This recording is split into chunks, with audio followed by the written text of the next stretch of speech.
Gabe proves once again why he's the GOAT. Let's see this. Lord Gaben is never wrong. What's this? You know, GABEN. the world is acknowledging you exist. The world is acknowledging all of your actions.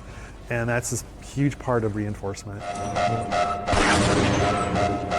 And you'd have these conversations where you'd be sitting in a design review and somebody'd say, that's not realistic. And you're like, He's actually a wizard now. okay, what does that have to, like, Oh, he's lost a lot of weight. Holy moly. He's lost a ton of weight. Is anyone streaming right now? We'll check in just a second here. explain to me why that's interesting, because in the real world, I have to write up lists of stuff I have to go to the grocery store to buy. And I've never thought to myself that realism is fun. I go play games to have fun. Fucking exactly. And so we had to come up with some notion of what fun was. We knew it was an ad hoc definition, and it was the degrees to which the game recognizes and responded to the player's choices and actions. The point I would make is, if I go up to a wall and shoot it, to me it feels like the wall is ignoring me. I'm getting a narcissistic injury when the world is ignoring me.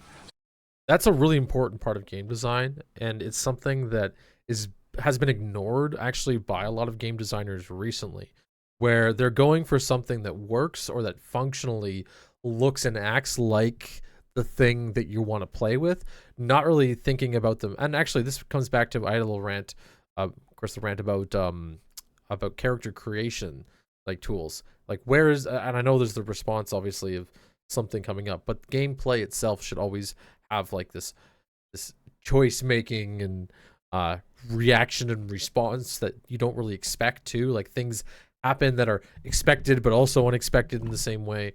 I'm not gonna go into that section again with character creation too much, but I think that really solidifies like where games should be going in the future and where a lot of games aren't going. I think it comes to from a lot of, like, if you're an investor in a game and someone says, I always say stuff like, and someone says, hey, let's make a game where you eat an apple. Well, what does it mean to eat an apple? Does it mean that you have an animation of a character having an apple or you eat it? Does it mean that you write it down, the character eats an apple? Does it mean that, like, what does it actually mean to eat an apple?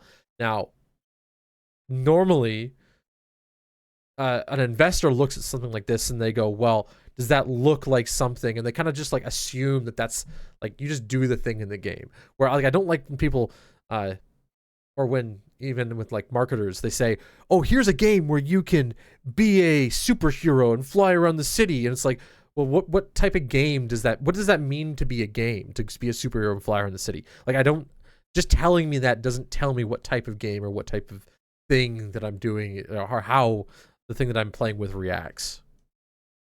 So does this, like, to me, GABEN is just too smart. Trying to convey to the user a sense of, yes, you were making choices, yes, you were progressing, which meant the game had to acknowledge that back to you.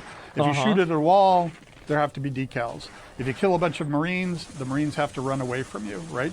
You have to have this sense of the game acknowledging and responding. I really love this. To the choices and actions and progressions that you've made. Otherwise, it loses any sort of impact. Because, like, you have to an extent, right? Like, there's like two different things, right? There's like the logic of, if you shoot a bullet into a wall, it should show that the bullet was shot into the wall. But like him talking about the psychological aspect of that was really interesting, and I think he's completely right. He's 100% right. Watch the. Yeah, it's funny. It's like the narcissistic response, right? That's what he was saying. Like, he used that word specifically because it's like, I need something to respond to me here. When I do this, there needs to be some kind of action that happens after this thing. And it's funny that they define that as fun. Like, it doesn't have to be a good thing. It just has to be a thing that responds to whatever you do. Documentary, I probably should.